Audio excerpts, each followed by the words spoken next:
Back. થોડા ટાઈમના break પછી ફરી એક સેશનમાં આપણે મળીએ છીએ. તો આજે આપણે એક એવા ટૉપિક પર વાત કરીશું કે જે આપણે બધાને અસર કરે છે. ઇનફેક્ટ જે માર્કેટમાં એફિશિયન્સી અને ઇફેક્ટિવનેસ, પ્રોડક્ટિવિટી, વર્ક લાઇન્સ અને તમારી ઇવન એફિશિયન્સી ઇન રીડિંગ છે, વર્કમાં છે, આ બધી જ વસ્તુઓને અસર કરતી એક વસ્તુ છે ને, જેને કે ડેડલાઇન્સ ઓર ડેટ્સ ઓર ટાઈમલાઇન્સ ઓર શિડ્યુલ્સ. આ બધું હોય છે અને એની અસર થાય છે, કેમ એનાથી ફેર પડે છે.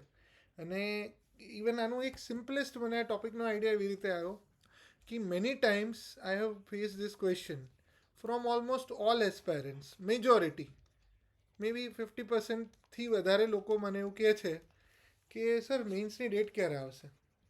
બરાબર, okay. So my question is કે એટલે મને બસ મતલબ અહીંયાથી ક્વેરી થઈ અને then it is not just applicable for the mains exam. Right, જે જોબમાં કામ કરે છે એ જોબમાં લોકોને ટાર્ગેટ્સ આપવામાં આવે છે. રાઈટ, કે તમે ભાઈ આટલા ટાઈમમાં આ કામ પૂરું કરો નહીં તો એક્શન લેવાશે. So why there is a deadline, there is a schedule. Then મારી જ વાત કરું તો અમને પણ ટાસ્ક આપવામાં આવે અને વીકલી રેગ્યુલરલી મોનિટરિંગ થાય અને then we are given a timeline કે આટલા ટાઈમમાં આ કામ કેમ નહીં થતું. Then that is a question. Right. So, if you see, our life is full of deadlines, dates, timelines, કે આટલા ટાઈમમાં કરવું જ પડે. તો એ બધું એક્ઝિસ્ટ કરે છે, right. And it has a huge impact. Huge impact on what sense? It is a psychological impact. It is productivity impact and work impact. Work પ્રોડક્ટિવિટીનો ડાયરેક્ટ આના પર તમને એક ઇફેક્ટ જોવા મળશે, એક સાયકોલોજીકલ ઇફેક્ટ જોવા મળશે અને એક ક્વોલિટી પર ઇમ્પેક્ટ જોવા મળશે. રાઈટ. સો એના પર આજે હું થોડી ઘણી તમને વાત કરીશ. રાઈટ. જો હંમેશા કેવું હોય કે ફોર એક્ઝામ્પલ સે આપણે એ કેસથી કે આપણે બે એક્ઝામ્પલ લઈએ. Right. We will take one example where a person is an aspirant. કારણ કે તમે બધા એસ્પાયરન્ટ છો, so you will be able to relate it in more better way. સો એક એસ્પાયરન્ટ માટે એક્ઝામની dates, exams dates are very very important. કેમ?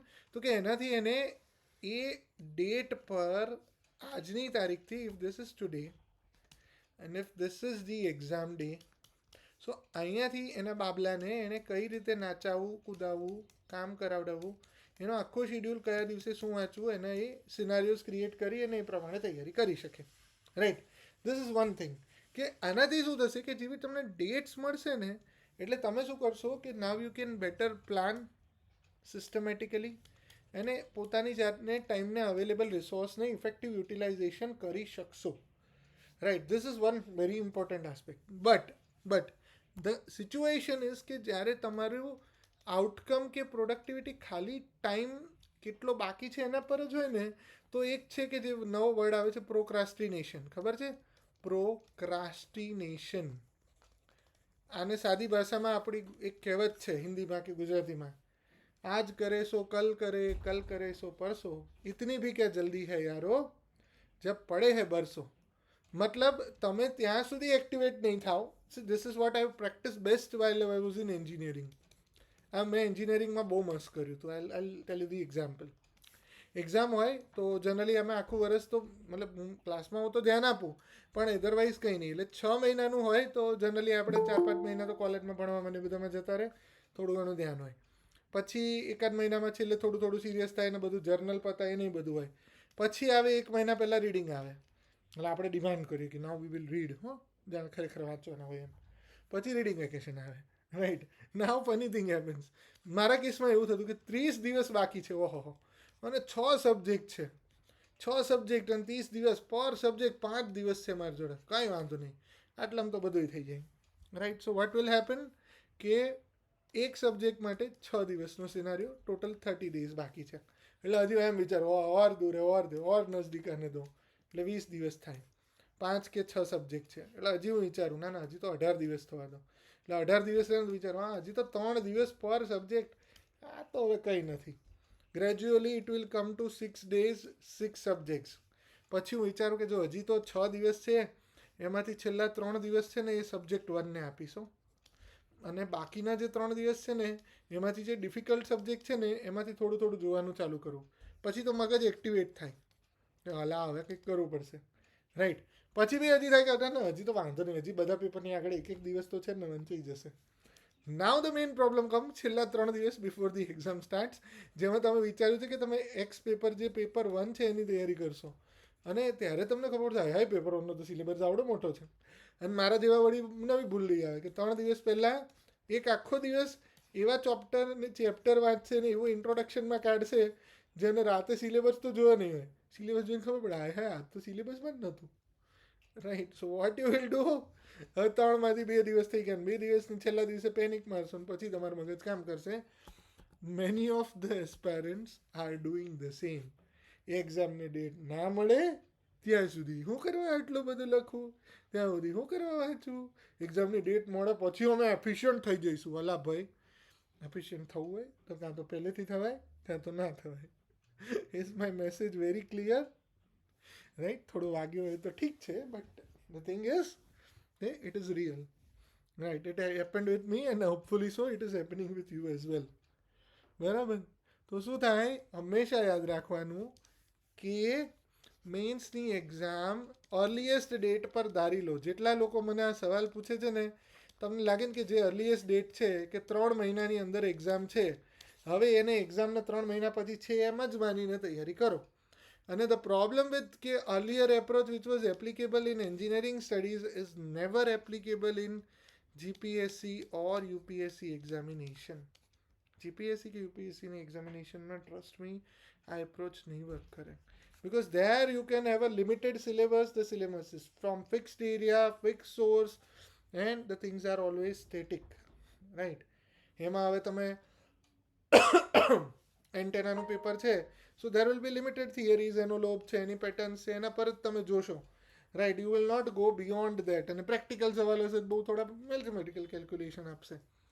Here the scope of the questions is almost everything. કંઈ પણ પૂછી શકે.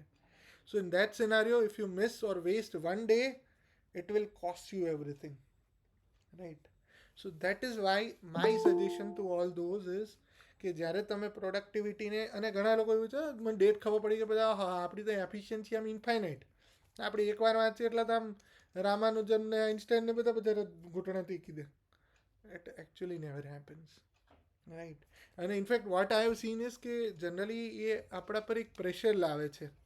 મેં કીધું હતું ને કઈ પ્રોડક્ટિવિટી પર ઇમ્પેક્ટની તો મેં વાત કરી કે ભાઈ પ્રોડક્ટિવિટી તો ઘટી જ જાય, કેમ કે આપણું મગજ પ્રેશરમાં કામ નથી કરતું, રાઈટ. કામ કરી બી દે તો તમે જોજો ફટાફટ જે તમારી એક્ઝામ આવી હવે વાગયું કન્ડિશનમાં જે વાંચશો ને એમાં ક્વોલિટી ડિટેરિયોરેટ થશે. એ બધાને લીધે સાયકોલોજીકલી તમે ડિસ્ટર્બ થઈ જશો, તમે બીજા જોડ ઝઘડશો અને મજા નહીં આવે ને મૂડ નહીં આવે ને નીંદ નહીં આવતી એમ, અથવા ઘણા ઊંઘ વધારે આવવા માંડે. બરાબર, ડિપેન્ડ કરે.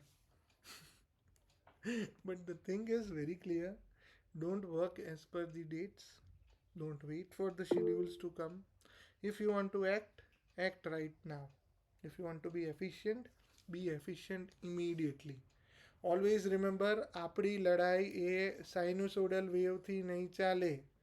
એટલીસ્ટ સાઇન વેવ છે તો આમ હોવો જોઈએ, હા ઉપર ગયું થોડું નીચે આવ્યું ઉપર ગયું, બટ નેટ પોઝિટિવિટી વધવી જોઈએ. સમજાય છે?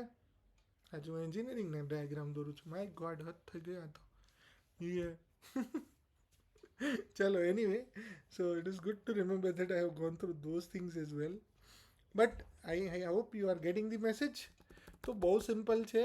જનરલ લાઈફનું એક્ઝામ્પલ લેવાની આપણે કંઈ જરૂર નથી અત્યારે, તો will not stretching this session for the more. પણ હંમેશા યાદ રાખજો કે ડેડલાઇન્સ છે, તો ડેડલાઇન્સને જ ધ્યાનમાં રાખીને જો તમે કામ કરશો તો કાં તો તમે ઉતાવળ કરશો, કાં તો જે ટાઈમ અવેલેબલ છે એને અનવાઇઝલી યુઝ કરશો, ટાઈમ વેસ્ટ કરશો, અને મે બી જોબમાં હજી ચાલે, but trust me in preparation that will be deteriorating, right. જોબમાં તો જનરલી એવું માનવામાં આવે કે પ્રેશર કરશું તો જ કામ કરશું, but again there are pros and cons. અને હું આ બાબતમાં થોડું વધારે એટલે કહી શકું કે I was having an experience in the field of management teaching for around 7.5 years, right. So મેનેજમેન્ટના પ્રોફેસર તરીકે મેં 7.5 વર્ષ જે MBAમાં ભણાયા એને લીધે પણ મારી જોડે થોડા મેનેજરિયલ આસ્પેક્ટ્સની હેલ્પ છે. So that is an insight which I give you, and hopefully this suggestions, this advices will be fruitful for you. So with this mini advice, I hope we'll end the session. Hopefully you liked and enjoyed the session. So keep learning, keep enjoying. Bye bye. Take care. Okay. Chalo.